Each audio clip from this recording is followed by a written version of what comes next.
अगर किसी को कुत्ता काट लेता है तो उसके जख्म का इलाज कैसे करना है? सबसे पहले तो आपने जो ही कुत्ता या कोई भी जानवर काटता है तो आपने अपने जख्म को कम अज कम 15 मिनट के लिए साबुन से और नल के पानी से या नलके के पानी से अच्छी तरह धोना है। ऐसा नहीं करना कि आपने मिर्चें लगा देनी है, जैसे हमारे देहातों में होता है, कुत्ते ने काटा नहीं और आपने मिर्चें लगाई नहीं। मुझे एक वाकया याद आ रहा है, बहुत बचपन की बात है।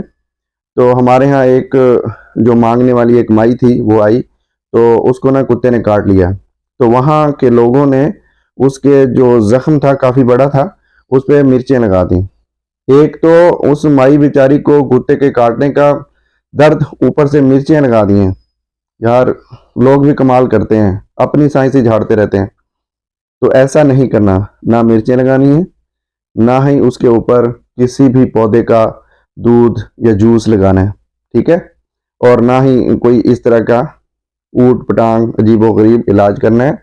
सिर्फ आपने साबुन से धोना है 15 मिनट के लिए। उसके बाद आपने हॉस्पिटल चले जाना है। हॉस्पिटल में डॉक्टर आपका ज़ख्म पायोडीन से या अल्कोहल 70% से उसको धोएगा, वॉश करेगा। और उसके बाद आपने ख्याल रखना है कि उस वुंड के ऊपर जो डॉग बाइट है, डंकी बाइट है या कोई भी एनिमल बाइट है, तो उस पे आपने स्टिचेस नहीं लगवाने हैं और ना ही उसके ऊपर ड्रेसिंग करनी है। सिर्फ वुंड को खुला रखना है, पायोडीन से धोना है, खुला रखना है।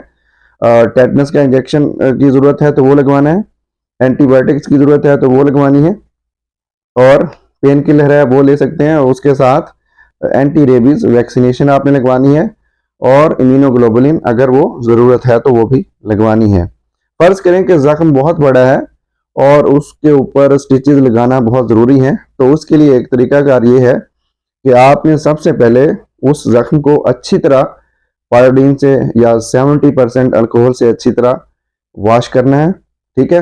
वॉश करने के बाद उस ज़ख्म के अंदर आपने इम्यूनोग्लोबुलिन का इंजेक्शन लगाना है। ज़ख्म के ऊपर हर जगह पे वो जो इम्यूनोग्लोबुलिन का इंजेक्शन है वो आपने इनफिल्ट्रेट करवाना है।